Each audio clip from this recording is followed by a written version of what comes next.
KCR first time మంత్రి అయింది 1996 చంద్రబాబు నాయుడు క్యాబినెట్లో అనుకుంటా.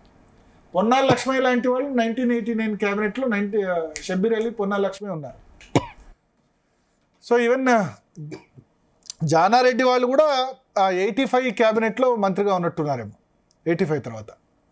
సో 43 సంవత్సరాల క్రితం మంత్రి పదవి చేసిన సీనియర్ నేతను, అంటే సరే కాంగ్రెస్ క్యాబినెట్ కాదు ఎన్టీఆర్ క్యాబినెట్, దాన్ని ఇట్లా చేస్తారా, నా దగ్గర తీసుకొస్తారా అన్నది ఆయన ఆర్గ్యుమెంట్. ఇక కాంగ్రెస్ హైకమాండ్ లేకపోతే మహేష్ కుమార్ గౌడ్, రేవంత్ రెడ్డి ఆర్గ్యుమెంట్ ఏంటంటే పార్టీ ఇన్ని అవకాశాలు ఇచ్చిన తర్వాత కూడా ఎట్లా కష్టం ఉన్నప్పుడు ఇప్పుడు మేము తీసుకున్నాం కదా అని చెప్పి. ఇక దానిలో పార్టీ ఫిరాయింపులు తప్పే, అంతే కదా, దాన్ని ఎవరు చేయాల్సిన అవసరం లేదు. కానీ ఇప్పుడు ఇంకో క్వశ్చన్ ఏంటంటే, మరి జీవన్ రెడ్డి మంత్రిగా 2006-07లో ఉన్నప్పుడు రాజశేఖర్ రెడ్డి కూడా 10 మంది బీఆర్ఎస్ ఎమ్మెల్యేలను తీసుకున్నారు. మందడి సత్యనారాయణ రెడ్డి, బండారు సారారాణి, ఇట్లా చాలామందిని తీసుకున్నారు. తూర్పు జగ్గారెడ్డి, ఇప్పుడున్న జయప్రకాష్ రెడ్డి, 10 మంది బీఆర్ఎస్ ఎమ్మెల్యేలను రాజశేఖర్ రెడ్డి తీసుకున్నారు. సురేష్ రెడ్డి స్పీకర్గా ఉండే 2 సంవత్సరాలు చూసి 2 సంవత్సరాలు కంప్లైంట్ ఇస్తే ఇవ్వంగా 26 మందిలో 10 మందిని గెలిచి లాస్ట్ ఇంకొక 3 నెలల ముందు వాళ్ళ మీద అనర్హత వేటేశారు, టైం పాస్ చేసి.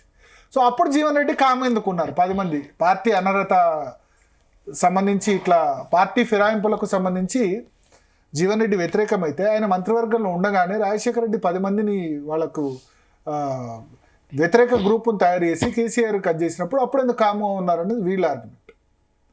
సో దీనిలో ఎవరి ఆర్గ్యుమెంట్ ఏమున్నా జగిత్యాలకు జీవన్ రెడ్డి అంటే జగిత్యాల, ఆ విధంగా అయిపోయింది. బట్ గత కొద్ది కాలంగా సంజయ్ కుమార్ మీకు చూస్తే 18లో గెలిచారు, 23లో 18లో అయితే 65,000 ఓట్ల మెజార్టీతో గెలిచారు, 23లో మొన్న కూడా 20,000 ఓట్ల మెజార్టీతో గెలిచారు. అంటే జీవన్ రెడ్డి ఎక్కువగా మాట్లాడతారు, సంజయ్ కుమార్ సైలెంట్ కిల్లర్. అంటే ఏంటంటే పబ్లిక్తో డైరెక్ట్ కమ్యూనికేషన్, ఆయన కంటి డాక్టర్. ఇప్పటి వరకు నాకు తెలిసి 20-30 వేల సర్జరీ చేసి ఉంటారు రోజు 5-6. ఇప్పటికీ డాక్టర్గా ఫ్రీగా అందరికీ కంటి సర్జరీలు చేసేస్తూ ఉంటారు. సో ఈజ్ ఎ సర్జన్ ఏంటంటే సైలెంట్గా తను చేయాల్సిన పని అది చేసేస్తారు. సో ఇక్కడ అదే జరుగుతుంది. అంటే సంజయ్ కుమార్ రావడం వల్ల, సంజయ్ కుమార్, ఎల్ రమణ లాంటి నేతలు రావడం వల్ల జగిత్యాల్లో కొంత జీవన్ రెడ్డి ప్రభంజనానికి అడ్డుపడ్డా ఇప్పుడు అల్టిమేట్గా ఆయన బీఆర్ఎస్లో జాయిన్ అవ్వడానికి నిర్ణయం తీసుకున్నారు. ఇంకా ఆల్మోస్ట్ కన్ఫర్మ్, ఇంకా దానిలో డౌట్ ఏం లేదు. ఆయన కాంగ్రెస్కు దండం అని చెప్తున్నారు అంటేనే క్లియర్గా ఉంది. బట్ బీఆర్ఎస్ ఏంటంటే ఆయనకు కేసీఆర్ సమక్షంలో బహుశా జాయిన్ అవుతారేమో. ఇప్పుడు బీఆర్ఎస్ కూడా కావాలి, అంతా వెళ్ళిపోయే వాళ్ళే తప్ప వచ్చేవాళ్ళు లేరు కదా బీఆర్ఎస్కు. సో ఒక పెద్ద నేత వచ్చి మా దగ్గర జాయిన్ అవుతారంటే ఎట్లా?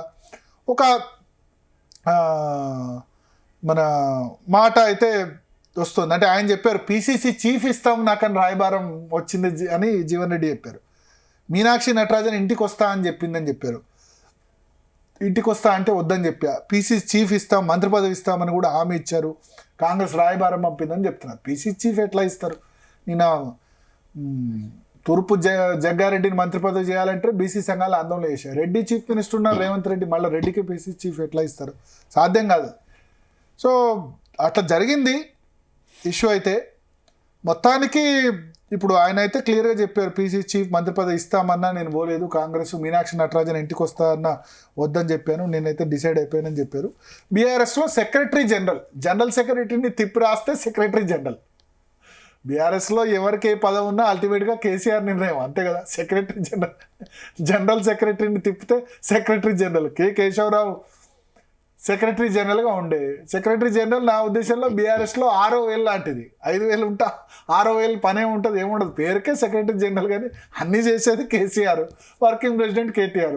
ఆ పదవి ఇస్తామని చెప్పారు, అంటే ఒక పెద్ద మనిషిగా గౌరవిస్తామని చెప్పారు. ఇదివరకు డీసీ నివాసం తీసుకున్నారు, పొన్నాల లక్ష్మయ్య ఇప్పుడు బీఆర్ఎస్లోనే ఉన్నారు, కేశవరావుని తీసుకున్నారు, చాలామంది తీసుకున్నారు కదా కాంగ్రెస్ వాళ్ళంతా ఇక్కడికి వచ్చారు కదా.